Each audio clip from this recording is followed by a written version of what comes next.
Ladies and gentlemen, I am here with Vitaly Laletin. One thing we are gonna do straight away is put the belt around this man's waist because he is still the East versus West super heavyweight champion of the world.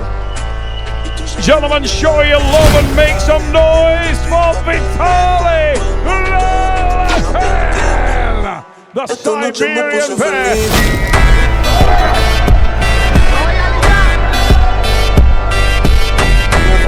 Sua